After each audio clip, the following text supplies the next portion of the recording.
السلام علیکم، بسم اللہ الرحمن الرحیم۔ اپنے فیس بک اور یوٹیوب کے ساتھ میں ہوں امیر عباس۔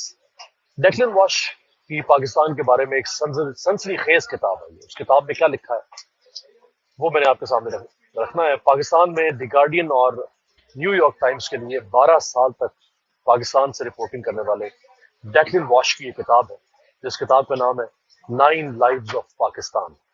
یہ کتاب میری نظر سے گزری ہے اور اس کتاب میں پاکستان کے بارے میں کئی دلچسپ باتیں لکھی گئی ہیں۔ مغربی ممالک سے تعلق رکھنے والے کئی مصنف پاکستان کے بارے میں اچھی رائے جو ہے وہ نہیں رکھتے۔ اس کتاب کو 11 چیپٹرز میں یعنی 11 ابواب میں تقسیم کیا جائے۔ جو پہلا چیپٹر جس میں پاکستانی قوم کو انشاءاللہ نیشن لکھا گیا، اور یہ کہ پوری قوم کے لیے ایک کمبل ہے جسے اوڑھ کر سب سمجھتے ہیں کہ سب اچھا ہے۔ اسی میں ایک پاکستانی بزنس مین سے ملاقات کی اس نے تفصیل لکھی ہے کہ اس نے بتایا کہ پاکستان میں کاروبار کرنا ہو تو کس کس کو کتنا کتنا حصہ دینا پڑتا ہے۔ اسی طرح ایک اور دلچسپ واقعہ ہے کہ ایک بار بھارتی سفیر نے کھانے پر بلایا۔ جب وہ وہاں پہنچا تو اسے پسینے سے شرابور دیکھا۔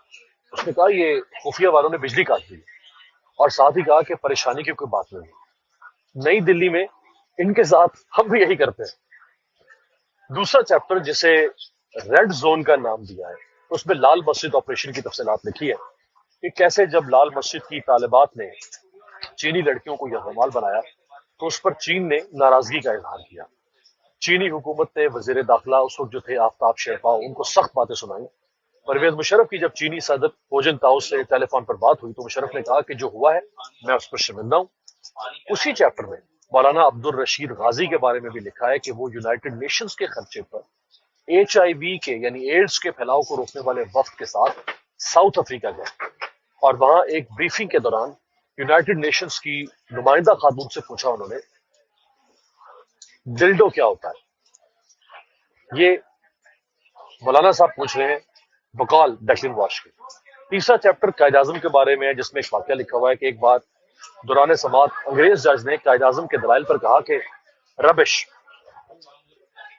تو اس کے جواب میں قائد اعظم نے اس انگریز جج کو جواب دیا، مائی لارڈ، صبح سے آپ کے منہ سے صرف ربش ہی نکل رہا ہے۔ جی قائد ترکی و ترکی جواب دیتے تھے۔ اگلے چیپٹر میں خیبر پختونخوا سے جڑے ہوئے علاقوں کے بارے میں لکھا ہے کہ کیسے ایک بار ڈیرہ اسماعیل خان انٹرویو کے لیے گیا وہ، تو انٹرویو کے دوران میزبانوں نے آپس میں مشاورت شروع کر دی کہ اگر اس انگریز کو اغوا کر لیں یعنی ڈیکلن واش کو تو تاوان میں کتنے پیسے ملیں گے، جس پر میرا ڈرائیور وہاں سے سامان اور مجھے اٹھا کر فوراً بھاگ آیا۔ اگلا چیپٹر جو ہے وہ آسما جہانگیر مرحومہ کے بارے میں ہے، جس میں امریکی ڈیفنس انٹیلیجنس ایجنسی کے حوالے سے دعویٰ کیا گیا ہے کہ فوج پر تنقید کی وجہ سے ISI نے آسما جہانگیر کو قتل کرنے کے منصوبے پر بات چیت کی۔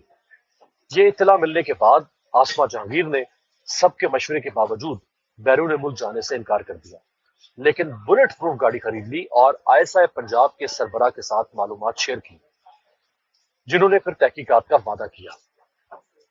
اسی طرح اگلا چیپٹر جو ہے جس کا نام دی گڈ مسلم ہے، یہ سلمان تاثیر کے بارے میں، اور اس میں اس کی طرز زندگی اور سوچ کے حوالے سے بہت کچھ لکھا گیا ہے کہ لائف سٹائل کیسا تھا سلمان تاثیر کا۔ سلمان تاثیر کے بھارتی صحافی سے مبینہ بیٹے آتش تاثیر کی کتاب کا کوٹ بھی یہاں شامل ہے، جس میں وہ کہتے ہیں کہ میرے باپ یعنی سلمان تاثیر ہر روز شام کو سکاچ پیتا تھا، کبھی نماز نہیں پڑھی اور نہ روزہ رکھا، حتیٰ کہ پورک بھی کھائی۔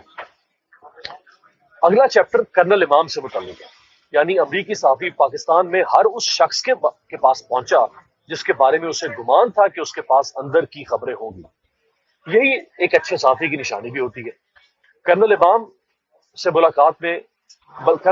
ملاقات میں ڈیکلن واش پر اس بات پر زور دیتا رہا کہ طالبان اچھے لوگ ہیں، ان کے حوالے سے پروپیگنڈا کیا جاتا ہے۔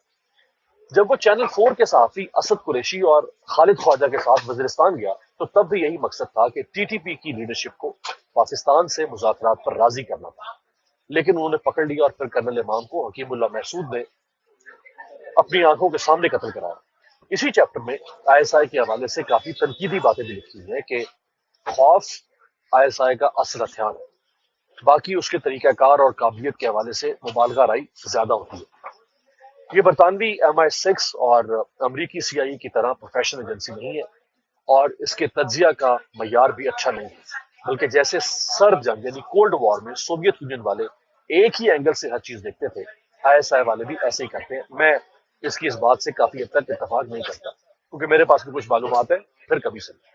اس سے اگلا چیپٹر چودھری اسلم کے بارے میں ہے کہ پولیس میں اس نے کیسے پروموشن لی، اس کا کام کرنے کا انداز کیسا تھا، اور وہ کتنا بے خوف تھا، اور کیسے کرپشن کو پولیس کے باقاعدہ کلچر کا اس نے حصہ بنایا تھا، کیسے پولیس شہریوں کے مختلف کام کرتی تھی اور بدلے میں ان سے پیسے لیتی تھی۔ طالبان نے کئی دفعہ حملے کیے اس پر، مگر وہ ان سے خوفزدہ نہیں ہوا۔ SSP چودھری اسلم کی بات کریں، کراچی کا مشہور کردار، جب بھی طالبان کے ترجمان احسان اللہ احسان نے فون کیا، اسے گالیوں سے جواب دیا، اور پھر بالآخر طالبان کراچی کے بہادر پولیس افسر کو ایک حملے میں شہید کرنے میں کامیاب ہوئے۔ اسی چیپٹر میں یہ دعویٰ بھی کیا گیا ہے کہ بھارت کو مطلوب مشہور ڈان داؤد ابراہیم عبداللہ شاہ غازی کے مزار کے ساتھ خاموشی سے ISI کی حفاظت میں رہتا ہے۔ اگلے چیپٹر میں نواب اکبر بگٹی کا تذکرہ ہے کہ وہ کیسا شخص تھا، کیسے اس کے حکم کی وجہ سے فوجیوں کو وہاں سے دکاندار کوئی چیز نہیں فروخت کرتے تھے، عید پر ان سے بچے مٹھائی تک نہیں لیتے تھے، کیونکہ سردار کا حکم تھا۔